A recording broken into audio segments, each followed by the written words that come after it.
That video was me about a week ago, and honestly, I had the biggest meltdown. You know those moments when you completely break down over something absolutely meaningless that probably looks crazy to everyone else on the outside, but to you, it just seems like your whole world just fell apart. It's those triggers that seem so insignificant to everyone around you, but for you, they have the biggest meaning. Since I can remember, a self-care routine of my mom was doing her nails. So after everything had been done in the house, she would just sit there on the couch and do them. Sometimes I would do them with her, and always wanting to use her nail set because they were most often super fancy. And when I got to my mom's house after she passed away, one of the first things that I took with me was this nail set of hers. What you see in the video was the result of me losing this nail set that I had from her.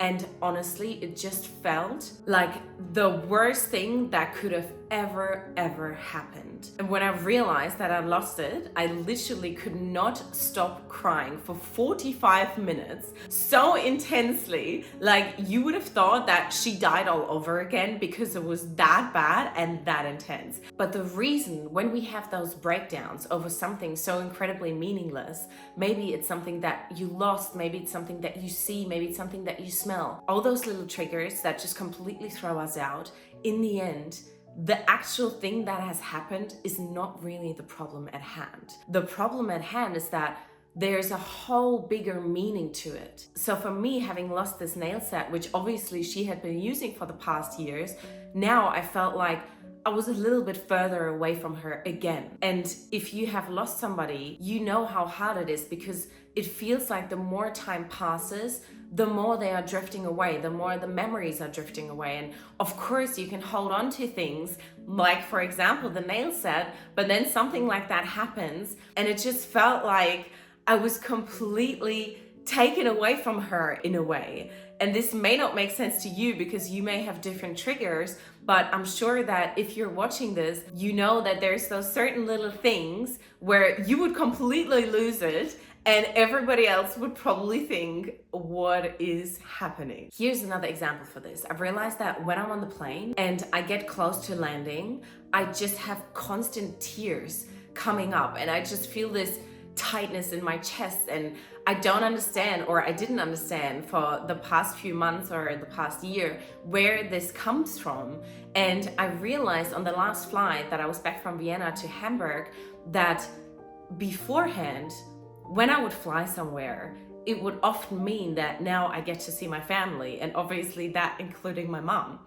And now I realize that no matter where I'm going to fly to, there's never going to be a destination again that she's going to be at. So it's like, it's not pointless, obviously, but I realized that this connection is so strong because that's how it was for the past 9 years. If I would get on a plane, then I would see her afterwards. But now that's not the case anymore. And maybe as well because up in the sky, I always talk a lot to her. I'll write to her in my journal and I'm like, hi mom, like I'm super close to you now. And then obviously going down means being further away again. So there's just those little things. Goodness. There's just those little things that trigger us. And what's key here is to find out, okay, what is the meaning behind it?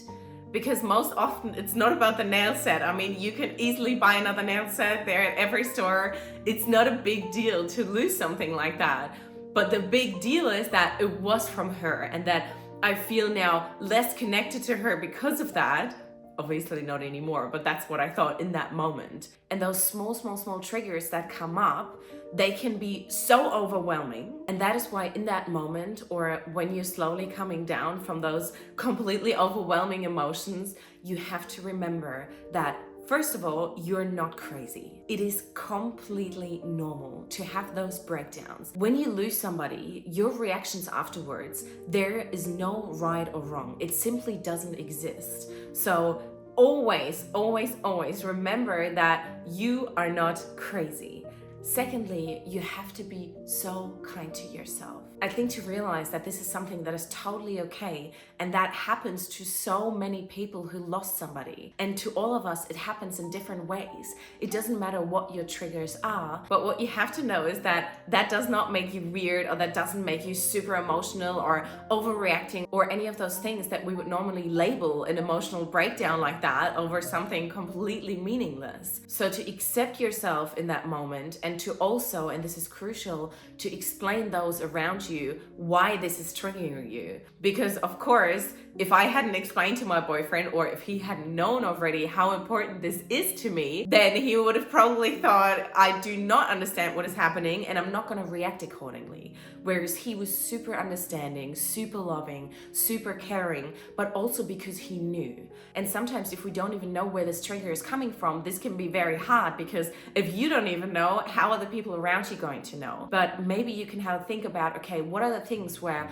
I really have those breakdowns over absolutely nothing, and write them down, make a few notes, and then those people that are really close to you in your life where those breakdowns could happen around, you can let them know, hey, by the way, if this and this happens and I may react, and this doesn't have to be in a crying breakout, you could be super angry, or you could be screaming, or you can be punching the walls, whatever it is. Don't do that, it's probably gonna hurt yourself, but you know what I mean. Sometimes we have reactions that are just unexplainable, and they seem completely out of context, they seem completely insane, but they are the way they are.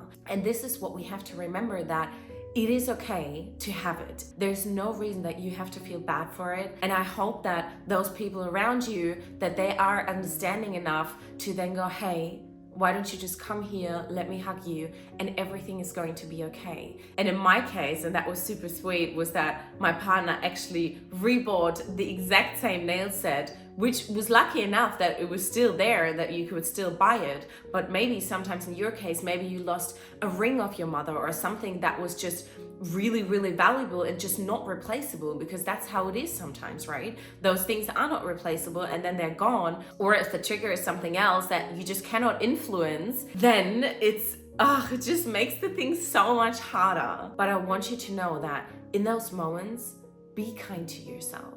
I say this over and over again, but it is the most important thing. You have to be kind to yourself during this period, and you have to be understanding with yourself, and don't beat yourself up over it. For me, yes, I cried 45 minutes intensely over a lost nail set, but so what?